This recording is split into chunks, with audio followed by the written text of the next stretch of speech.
What's going on, Freedom Fit family? It's Shad here with another video. Go ahead and like the video, subscribe to the channel, and turn on your post notifications.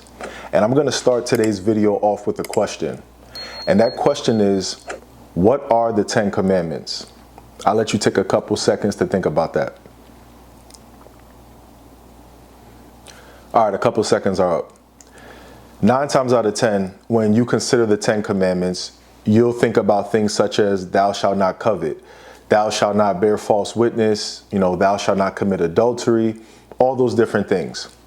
But what if I told you that those are not actually the 10 commandments? Now, with me saying that, that does not mean that those are not commandments and that they're not important. Of course they are. But there's a reason why one set of commandments have been promoted over another set of commandments, right? And if you ask me, it's because the commandments that we commonly accept as the 10 commandments are more marketable. It's more easily received by the masses, whereas the other 10 are very holy. They're very specific and reflect a true reverence to the Most High. So what we'll do in this video, and I'm going to make 2 parts of this video because it's a lot of information to go over, but it's very important. So I want to do my due diligence in all of it. What we're going to do is we're going to go to Exodus chapter 20, where what is commonly known and accepted as the 10 commandments are laid out. We're going to go commandment by commandment and see how many commandments are actually there. And then we're going to venture over to the next chapter where the actual 10 commandments are broken down. And this is important because if we don't know specific commandments that God gave Moses at this particular point in time, we could be neglecting things that are very important to God and then wondering why there's certain judgments in our life. But when we try to calculate it and make it all make sense, it doesn't add up because it's like, hey, I'm not lying, I'm not stealing. Why am I still having certain challenges, right? So when we peel back the layers and look at the actual 10 commandments, in the best case scenario, it will increase God's favor in your life. But we'll start with Exodus chapter 20, right? Exodus chapter 20, starting at verse 1. And God spake all these words, saying, I am the Lord thy God, which have brought thee out of the land of Egypt, out of the house of bondage. Thou shalt have no other gods before me, right? 1 commandment. Thou shalt not make unto thee any graven image or any likeness of anything that is in heaven above, or that is in the earth beneath, or that is in the water under the earth. That will be 2. Thou shalt not bow down thyself to them, nor serve them. That will be 3. For I, the Lord thy God, am a jealous God, visiting the iniquity of the fathers upon the children unto the 3rd and 4th generation of them that hate me. Now, some see the 2nd and the 3rd commandment as one, but the truth is, if you break it down, those are actually 2 separate commandments. They're 2 separate instructions. For example, if I was just talking to you, right, and I said, hey, thou shalt not have no other gods, thou shalt not make any graven images, and thou shalt not bow down to them, you would say that I just told you 3 things. But to keep the marketing going, right? Keep the promotion going in these being the 10 commandments, these 2 commandments were thrown together as one. But we already read 3 of them, right? And then in verse 6, God says he shows mercy unto thousands of them that love me and keep my commandments. Now the 4th one, thou shalt not take the name of the Lord thy God in vain, for the Lord will not hold him guiltless that take his name in vain. 5, remember the Sabbath day to keep it holy. Now I'm going to skip down a little bit because from verses 9 to 11, God just elaborates on the Sabbath day and how holy it is. Honor thy father and thy mother, which would be commandment number 6. Verse 13, thou shalt not kill. 7, thou shalt not commit adultery. 8, thou shalt not steal. 9, thou shalt not bear false witness against thy neighbor. 10. Now commandment 11, thou shalt not covet thy neighbor's house. Thou shalt not covet thy neighbor's wife, nor his manservant, nor his maidservant, nor his ox, nor his ass, nor anything that is thy neighbor's. And all the people saw the thunderings and the lightnings and the noise of the trumpet and the mountain smoking. And when the people saw it, they removed and stood afar off. And they said unto Moses, Speak thou with us, and we will hear. But let not God speak with us, lest we die. And Moses said unto the people, Fear not, for God is come to prove you, and that his fear may be before your faces, that you sin not. And the people stood afar off. And Moses drew near unto the thick darkness where God was. So the people are standing off. Now Moses goes back into the thick darkness where God is still present. Now let's listen to what is discussed at that point. And the Lord said unto Moses, Thus thou shalt say unto the children of Israel, You have seen that I have talked with you from heaven. You shall not make with me gods of silver, neither shall ye make unto you gods of gold. That's 12.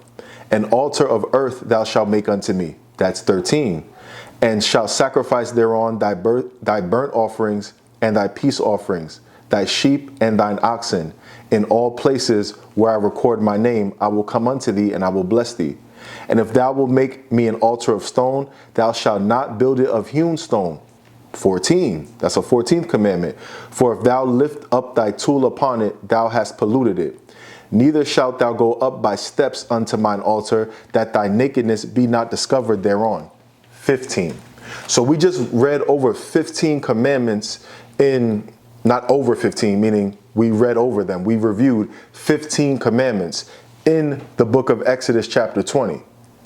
So again, why is this popularized as the 10 commandments, and this being the Holy Grail, and this is the only thing that people focus on instead of the actual 10 commandments?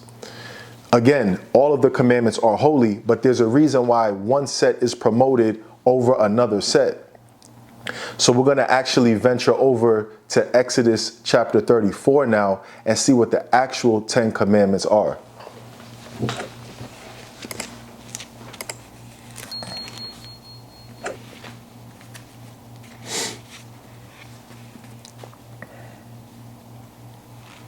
Okay, Exodus chapter 34. And the Lord said unto Moses, Hew thee 2 tables of stone like unto the first, and I will write upon these tables the words that were in the first tables which thou breakest. Because when God was speaking to Moses at a point in time, I forget the chapter, but you could look it up, when Moses breaks the first 2 tables of stone that God gives him. Now God is talking to him and he speaks about the Sabbath. And then when Moses comes down from the mountain, he sees that the children of Israel have made a golden calf unto themselves. They gave the golden earrings that they had to Aaron, and he molded a golden calf. He molded a golden calf out of those earrings, and now the children of Israel were just dancing naked, actually, revering this false god, which sheds light on something I have discussed before, which is sexual immorality is by nature reverence to evil deities, to Satan, essentially, to false gods. It is a form of idolatry. So when the people are there dancing naked, you better believe that there was a sexual spirit present, and it was just wickedness. So when Moses sees this, he breaks those first 2 tables of stone out of his anger, because God was angry too. And he was talking about making Israel feel his wrath, even though Moses kind of consulted with him and was like, can you just kind of take it easy on them for right now? And then Moses, just went down and pretty much set the order straight.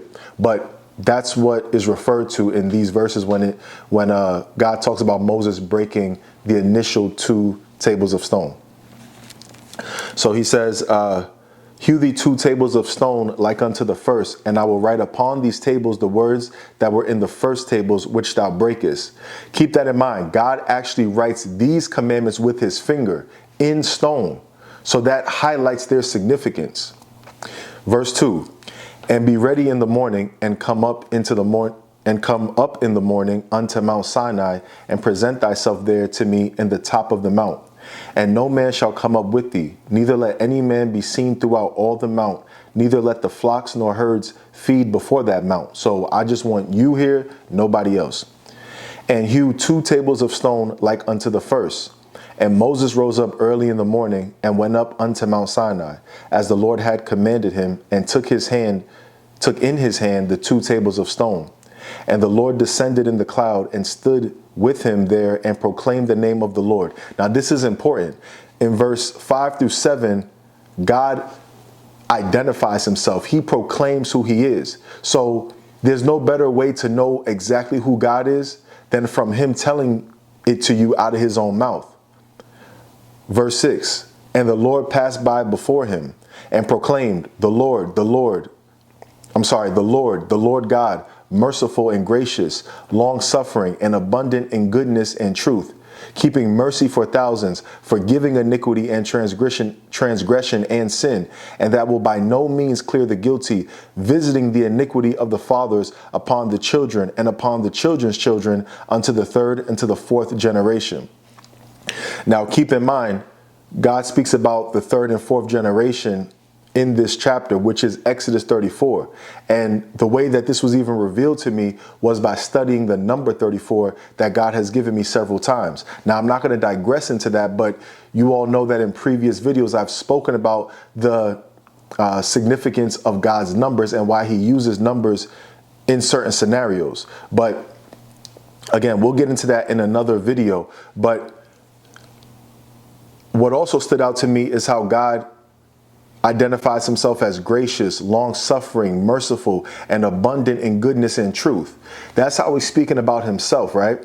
So think about when you pray and you're speaking to God and you're like, thank you, God, for the mercy you had on me. Thank you for blessing me with life. Thank you for forgiving me.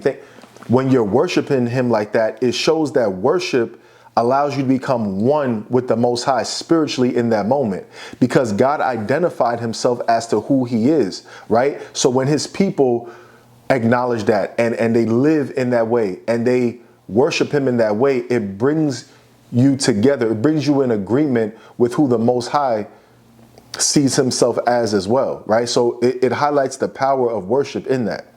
Now, verse 8, and Moses made haste and bowed his head toward the earth and worshipped. And he said, if now I have found grace in thy sight, O Lord, let my Lord, I pray thee, go among us, for it is a stiff-necked people, and pardon our iniquity and our sin, and take us for thine inheritance. And he said, behold, I will make a covenant. God makes it clear right now, Moses, I'm making a covenant with you. That's why this is significant. God writes with his own finger in this stone these commandments he's about to give, and he identifies it as a covenant. Now, a covenant is an agreement, and it's the terms of a particular relationship. So this is laying out God's agreement with Moses and all of Israel.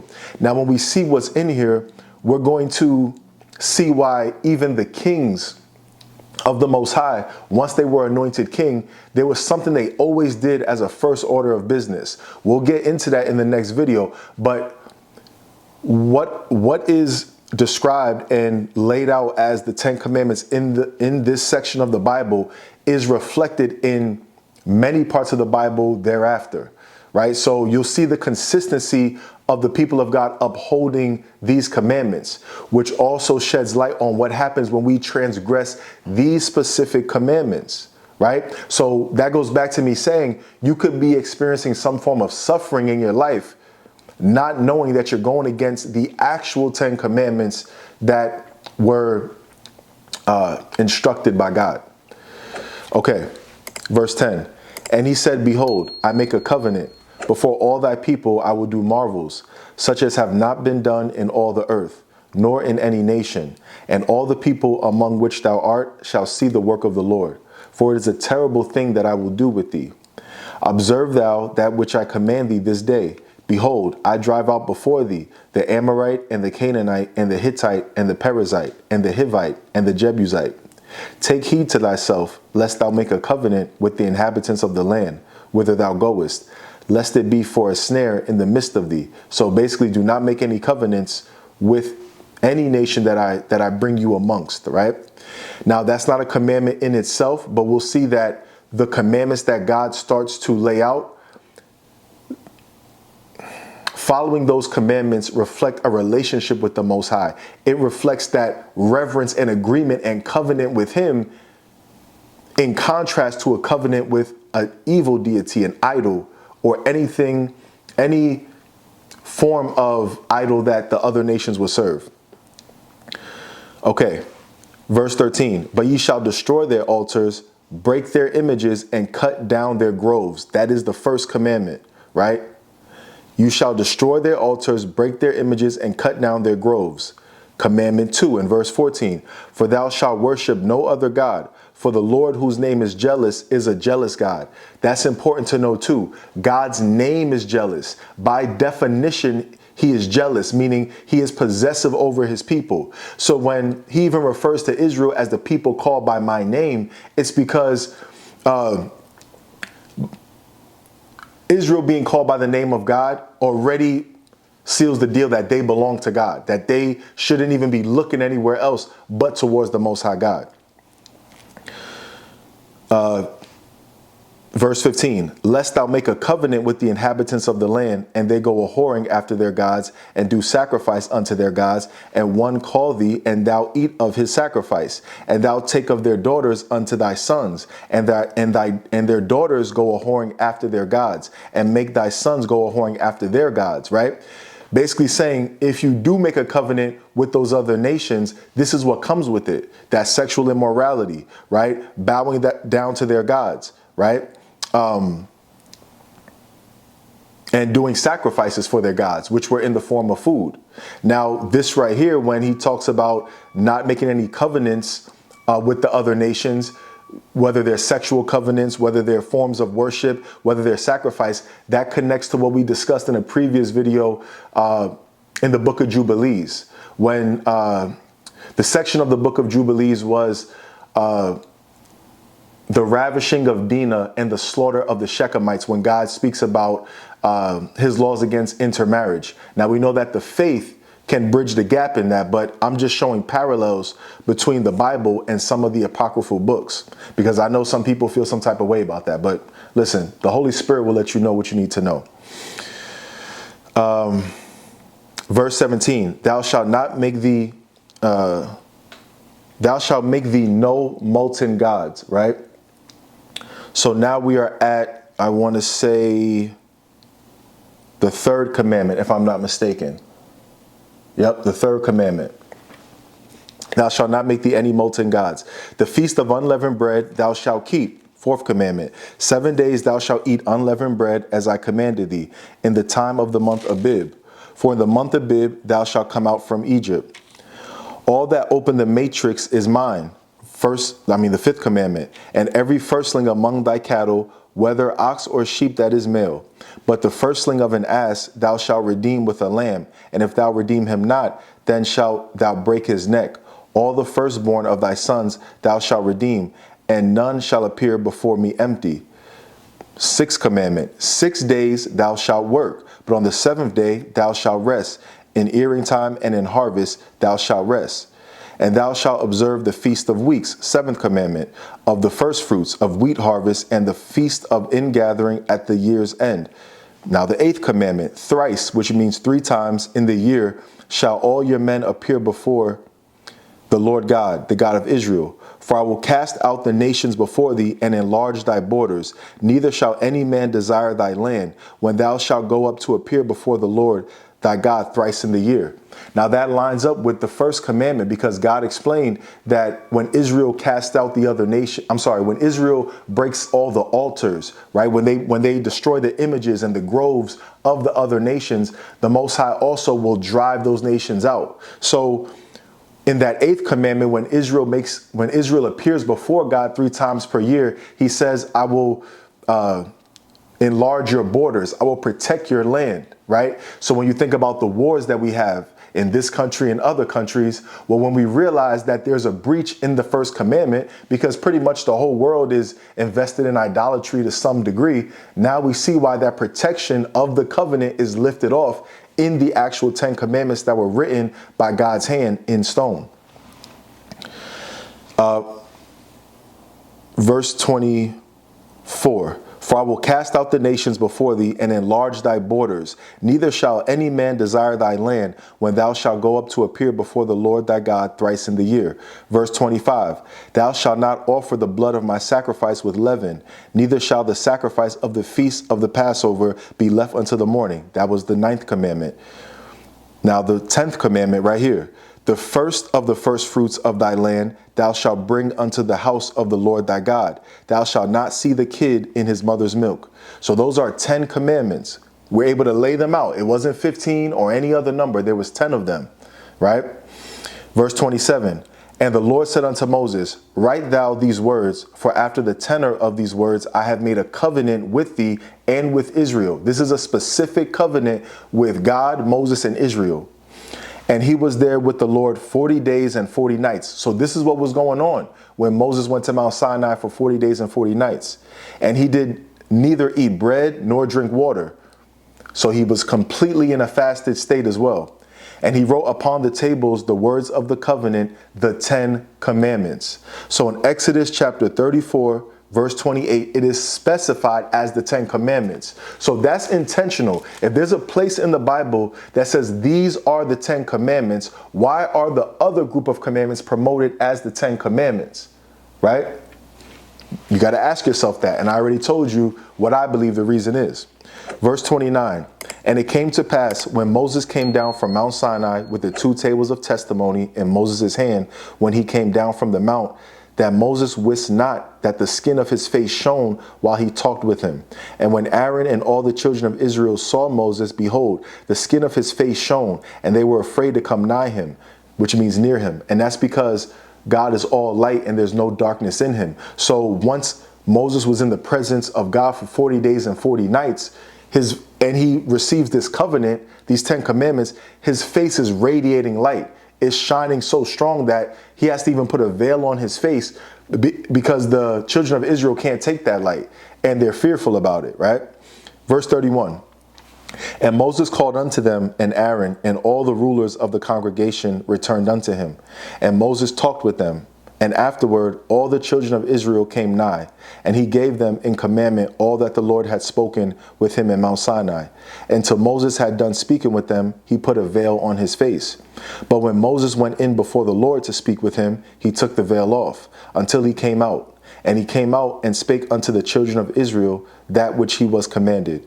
And the children of Israel saw the face of Moses, that the skin of Moses' face shone. And Moses put the veil upon his face again until he went in to speak with him. So there you have the actual 10 commandments. And I hope that this message blessed you and edified you. In the next video, what we'll do is we'll see how these specific 10 commandments are carried out through many future generations, and how these tables of stone were also preserved all throughout the generations, to the point, as I've mentioned before, when a man was anointed king over Israel, there was always a first order of business that he did. And we'll see the connection between what they would do and what the commandments say. And in simple definition, what a king was is someone who led Israel according to the ways of the Lord, according to the law of the Lord. So they would guide the people in the way of righteousness. But I hope this video blessed you. If it did, please like the video, comment something below, any feedback that you have, and share with another person so that they can be edified. Also check any links that I have below for collaborations, music, and anything else that I have going on. I appreciate you all for watching. I'll talk to you next time. Freedom and truth.